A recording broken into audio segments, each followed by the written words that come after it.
Comment gérer le sentiment de culpabilité? Le sentiment de culpabilité est une émotion que chacun de nous éprouve à différents moments de la vie. Il peut se manifester lorsque nous commettons une erreur, faisons du mal à quelqu'un ou ne répondons pas à nos propres attentes. Bien que le sentiment de culpabilité puisse être un signal pour une réflexion et un changement, lorsqu'il est entretenu trop longtemps, il peut nous paralyser, détruire notre estime de soi et nous éloigner de Dieu. La Bible et la psychologie offrent des conseils pour se libérer du fardeau de la culpabilité et trouver la paix intérieure. Dans la Sainte Écriture, nous trouvons l'assurance que Dieu est prêt à pardonner à quiconque vient à lui avec un cœur ouvert. Dans la première épître de Jean, nous lisons: Si nous confessons nos péchés, Dieu est fidèle et juste pour nous pardonner nos péchés et nous purifier de toute iniquité. Première épître de Jean, chapitre 1er, verset 9.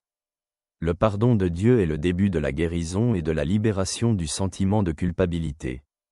Jésus, en mourant sur la croix, a pris sur lui nos péchés afin que nous puissions vivre en liberté. Dans la lettre aux Romains, Paul rappelle: Il n'y a donc maintenant aucune condamnation pour ceux qui sont en Christ Jésus. Lettre aux Romains, chapitre 8, verset 1. Ces mots rappellent que Dieu ne veut pas que nous vivions dans une auto-accusation constante. Il souhaite que nous acceptions sa grâce et commencions une nouvelle étape de notre vie. La psychologie souligne que le sentiment de culpabilité sain peut conduire au développement et à la réparation des relations, mais un sentiment de culpabilité chronique découle souvent de croyances malsaines sur soi-même. Les recherches montrent que les personnes capables de se pardonner ont une meilleure estime de soi, sont plus résistantes au stress et établissent plus facilement des relations satisfaisantes. Comment gérer le sentiment de culpabilité dans la pratique? Tout d'abord, il est important de reconnaître son erreur et d'exprimer sincèrement ses regrets. Dans les psaumes, nous trouvons une prière de pénitence. Je reconnais mon iniquité et j'ai constamment mon péché devant moi. Livre des psaumes, psaume 51, verset 5. Avouer sa culpabilité devant Dieu et demander pardon ouvre la voie à la guérison. Deuxièmement, il est important d'accepter le pardon de Dieu. Nous avons souvent du mal à croire que Dieu nous pardonne vraiment, mais sa miséricorde est plus grande que nos péchés. Dans le livre d'Isaïe, Dieu dit: Même si vos péchés sont comme l'écarlate, ils deviendront blancs comme la neige. Livre d'Isaïe, chapitre 1er, verset 18. Accepter cette vérité nous libère du fardeau de la culpabilité. Troisièmement, se pardonner à soi-même est crucial. Jésus nous enseigne à aimer notre prochain comme nous-mêmes. Évangile selon Matthieu, chapitre 22, verset 39. Si nous devons aimer les autres, nous devons également apprendre à nous montrer amour et pardon.